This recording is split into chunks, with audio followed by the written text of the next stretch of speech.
Hi everybody, welcome to Walker's Guide and welcome to day 30 of 30 Days of Wild. It's the last one and yeah, it's been a journey. But today I'm back at beautiful Bedfords Park.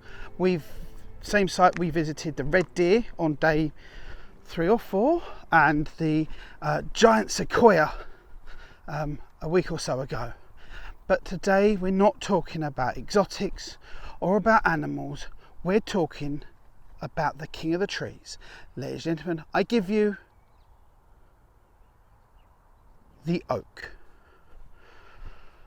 Now, we have two native oaks, but this video is going to mainly focus on one of those. This oak, the English oak, the common oak, sometimes called the European oak, but I'm just going to say for this video, we're going to call it the oak.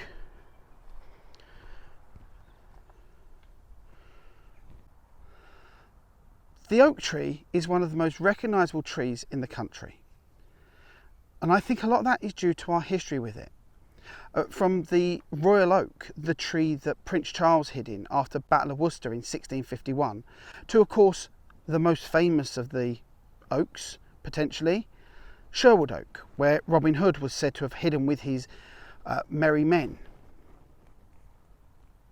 The oak, in my view, is one of our most amazing trees, and it's one that really deserves a longer video, but partly due to the heat.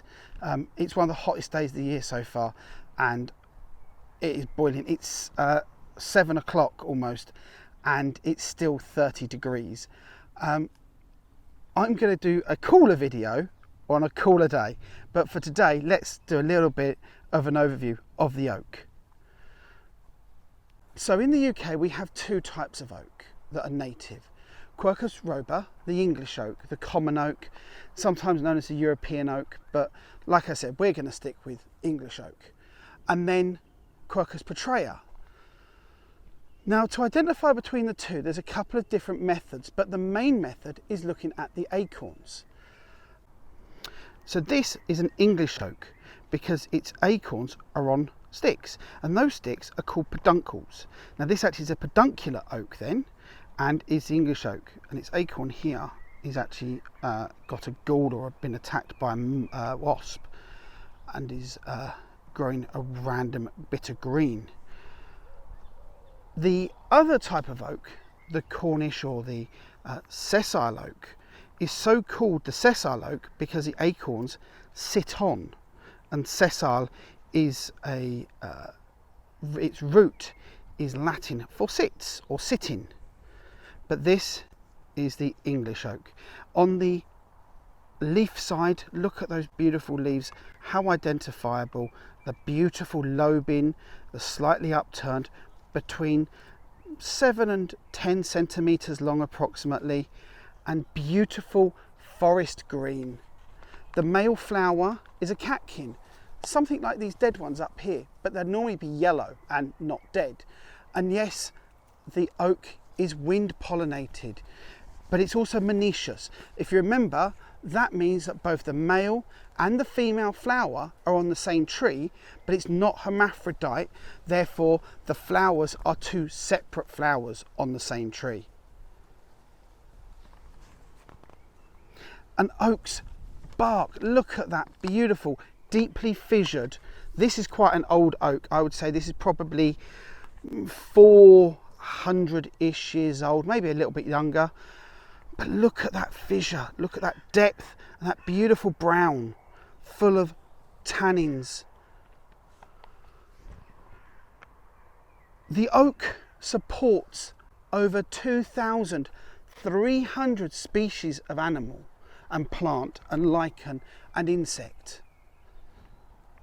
From homes for woodpeckers and owls, and even rare birds like turtle doves and cuckoos, to roosts for bats and food sources, obviously for lots of different insects, including things like the purple hair-streaked butterfly and the dark crimson underwing moth.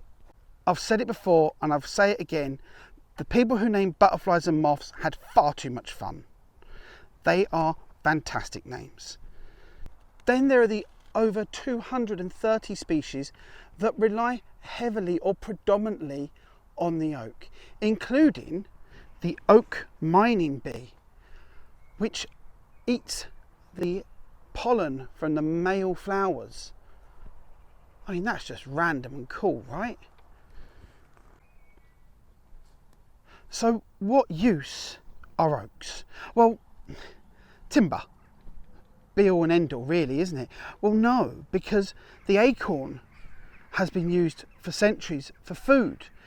It can be ground up after being washed and cleared of all the tannins, which are bitter, to make a kind of flour. You have to wash it in cold water multiple times, otherwise if you do it with hot water, which is easier, you actually wash out or cook out the glutens, so it won't make a flour. Or it can be ground up to make a kind of coffee. And in the New Forest, after the acorns have dropped, you have a thing called pannage, which is where the pigs are allowed to roam free and eat all the different acorns off the forest floor. The wood has been used by the Navy in the past for making ships, and indeed it was so important. There are actually a number 8 of the Royal Navy's ships in the past have been called the Royal Oak.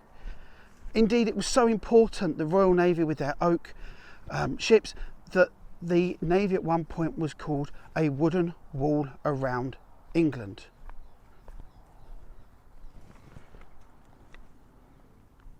Now, I think one of the reasons, or one of the other reasons, that England is tied so much to the oak tree is the sheer number of them. You can't walk around a woodland in England without seeing an oak tree. They are pretty much everywhere. Indeed, there are more ancient oaks in Britain, in England, than the rest of Europe combined. A study was done a few years ago, and there was found to be 115 oaks in England with a circumference of over 9 metres. But there was only 96 across the rest of Europe. Oaks are in our blood. The largest oak in England is in Kent, and it's called the Majesty Oak, and it's got a circumference of its trunk of 12 metres. The largest ever oak recorded in Europe, in the world, but it was in Europe, it was in Bosnia and Herzegovina, and was 17.5 metres in circumference. Unfortunately, it collapsed in 1998. And oaks, they live for a really long time. So you could be a young child and see an oak tree, and your grandfather could say, I was here when that tree was small, or that tree was young. They can grow for 600 years quite happily. When I was at college studying trees and the wildlife and the countryside, we were given this idea to think about. And an oak takes 200 years to grow, 200 years to mature, and then 200 years to die, leading to about 600 years. And a happy oak will easily live for 600 years. The oldest tree in the UK, the oldest oak tree that is thought to be about 1,000 years old. And it's the Bowthorpe Oak in Lincolnshire. 1,000 years. Think of the things that would have seen. A lot of people go, oh, well, it's the First World War and the Second World War. But it's not just that. It's the War of the Roses. It's Man on the Moon. First Flight. Kings and queens will come and go. The whole Industrial Revolution. People going from living in villages to living in cities and towns. People work in the fields all day, every day, just to scrub a crust to eat, to working in factories to scrub a crust to eat. The amount of stuff that those trees have seen, but also how important they've been for it. Houses, barns were all built using oak wood. So important to this country and to the people here. And that leads me lovely on to the mythology of the oak. And the mythology is deeper than any other tree we've looked at. Let's first consider its name, the oak, but let's consider its other title, the king of the trees, because of its size, because of its grandeur. And they've been associated with gods of thunder and lightning all over the world. Well, all over Europe, at least. And part of the reason for that might be because of their size. Because they are the biggest tree, they're most likely to get struck by lightning. Just like the one did at Hainault. And I'll pop the link to that video. If you haven't seen it already, I've put it on 3 other videos. Watch it. It's great. But that is the fact. Lightning strikes oak trees, but they often survive. Again, are they blessed by the oak? Is the oak blessed by the lightning gods? And then you go to the Celtic times, when we had druids with their ceremonies and their rituals. Form in oak groves, rows of trees and circles of oaks, and maybe even have been named after. There's a suggestion, there's a belief that the word druid actually comes from Noah of the oak tree. Noah as in Knower, not as in Noah of the floods. That would be a bit random. But speaking of Noah of the floods, in most parishes across England, there would have been a gospel tree. And this would have been a gospel oak. And it's there that once a year in the springtime, there would be Bible phrases and passages read during the beating of the boundaries. And that's when the villagers would go around the boundaries of the village with the bailiff and the members of the parish council and the village elders, and they would say, this land here, this area within these boundaries is this village, and we are this village. And at the same time, a priest would read from the Bible.